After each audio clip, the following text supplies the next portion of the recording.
E aí, meus amigos, tudo bem com vocês? Vamos para mais um vídeo de processo civil, dando sequência ao estudo do processo. Nesse vídeo, nós vamos falar sobre a formação da relação jurídica processual e a teoria da triangularização processual. Não saia daí!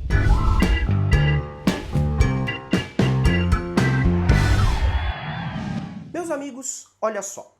Vocês já se perguntaram qual é o ponto inicial da relação jurídica processual? Já se perguntaram a partir de qual momento nós podemos considerar que o processo efetivamente começa? A partir de que ponto efetivamente a relação processual se forma? Pois é, o artigo 312 do Código de Processo Civil procurou responder essa pergunta pra gente. Vamos dar uma olhada no que diz esse artigo. De acordo com o artigo 312 do novo CPC, considera-se proposta a ação quando a petição inicial for protocolada.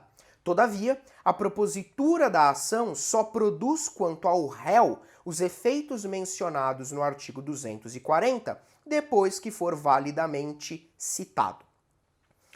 Para quem não se recorda, esse artigo 240 é o artigo que trata dos efeitos da citação válida, ok? Induzir litispendência, constituir o devedor in mora, tá certo? Depois dá uma lida nesse artigo. O que a gente consegue observar a partir da leitura do artigo 312 é que o processo efetivamente começa com o protocolo da petição inicial.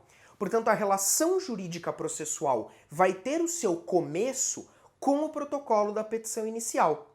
Acontece que a relação jurídica processual, ela é formada de maneira gradual. Isso significa que, protocolada a petição inicial, o processo começa, mas ele começa de forma incompleta, porque como o próprio artigo 312 diz, vai começar o processo para o autor que protocolou a petição inicial. Mas o réu, ele só vai participar da relação processual a partir do momento em que ele for validamente citado. Portanto, a citação válida é o requisito indispensável para que se complete a relação jurídica processual. Porque é através da citação que o réu será chamado para integrar o polo passivo da ação. Tudo bem? Portanto, o que nós conseguimos visualizar é que a formação da relação jurídica processual no Brasil se dá de maneira gradual.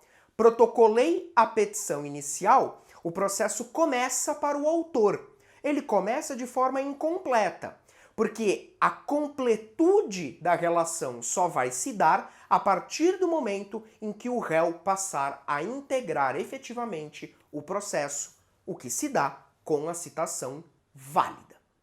Superado esse ponto da formação da relação processual, eu quero conversar rapidamente sobre essa teoria chamada de triangularização da relação processual. Como o próprio nome diz, para essa teoria, o processo ele tem três grandes protagonistas. O primeiro protagonista seria o juiz, ok? O representante do Estado, aquele que irá exercer a jurisdição aplicando o direito ao caso concreto. Além do juiz, nós vamos ter como protagonistas o autor e o réu. Portanto, a relação jurídica processual, ela seria formada por um triângulo entre autor, juiz e réu, ok? Acontece o seguinte, através dessa relação triangular, o que nós conseguimos observar é que esses três sujeitos processuais, eles têm obrigações, eles têm uma relação jurídica uns para com os outros. Como assim, professor? Para te explicar melhor, eu vou chamar uma tela em branco para desenhar como que essa teoria acontece na prática. Muito bem, dá uma olhada. Quando eu digo que nós temos uma relação triangular, eu quero que você pense no seguinte esquema. Nós vamos ter aqui o juiz, ok? Aquele sujeito processual a quem incumbe a presidência do processo. Juntamente com o juiz, nós vamos ter aqui como grande protagonista o autor, ok? Ao lado do autor, nós vamos ter também como importante protagonista o réu. Agora, a partir do momento em que o réu é citado validamente para integrar o processo, nós vamos ter a triangularização da relação processual. Portanto, esse esquema gráfico, ele mostra como que a teoria da triangularização funciona. Percebe? Repito, o réu só passará a fazer parte do processo quando ele for validamente citado, ok? Tudo nos moldes do artigo 312 que nós acabamos de ler. Muito bem. Com base nisso, nós vamos ter, sem sombra de dúvida, uma relação jurídica formada entre o autor do processo e o juiz e uma relação do réu com o juiz. Percebem? Que são esses primeiros dois lados aí do triângulo. Consegue perceber? Vai haver relação jurídica entre autor e juiz e entre réu e juiz. Agora, essa mesma teoria da triangularização, ela vai dizer o seguinte: não é só entre autor e juiz e réu e juiz que existe uma relação. Também vai haver uma relação entre as partes, ou seja, entre o autor e o réu. Daí nós vamos ter a triangularização completa. Portanto, se entre autor e juiz tem uma relação, entre juiz e réu tem uma relação, entre autor e réu também vai ter uma relação.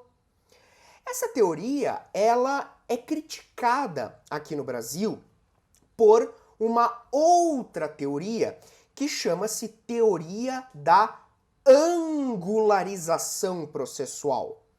Teoria da angularização processual. Porque para a teoria da angularização, só haveria relação entre o autor do processo e o juiz. Autor e réu. Percebe? Portanto, para essa teoria, o processo seria uma relação jurídica angular. Não haveria relação entre autor e réu. Não haveria relação entre as partes. Apenas entre as partes e o juiz. Só que essa teoria perdeu muita força com o novo Código de Processo Civil. Porque se você for no artigo 6º do Código de Processo Civil, você vai encontrar o chamado princípio da cooperação. E por esse princípio da cooperação, você vai ver que o Código determina que as partes cooperem com o juiz, mas também que haja cooperação entre as próprias partes. Quando o artigo 6º diz que as próprias partes precisam cooperar entre si, ele está dizendo que entre o autor e réu, é claro que nós vamos ter uma relação jurídica. Por isso que o artigo 6º do novo CPC, ele fortaleceu a teoria da triangularização e enfraqueceu a teoria da angularização processual. Meus amigos, conseguiram entender essas teorias malucas que existem aqui no processo? Veja, tudo isso nós conseguimos extrair a partir do momento que nós olhamos para a relação processual como um instrumento, conforme nós vimos no vídeo passado, né? O processo, ele reúne dentro de si 3 grandes pilares. O juiz exercendo a jurisdição, o autor exercendo o direito de ação e o réu exercendo o direito de defesa. Meus amigos, por esse vídeo é só, mas eu gostaria de pedir que, se você gostou, deixa o seu like, se inscreve no canal para ajudar a gente a crescer e também segue a gente nas nossas redes sociais. E outra coisa, Se você ainda não ativou as notificações, ativa agora, clicando aí no sininho, para você receber uma notificação sempre que tiver vídeo novo aqui no canal. Tudo bem? Forte abraço e até a próxima!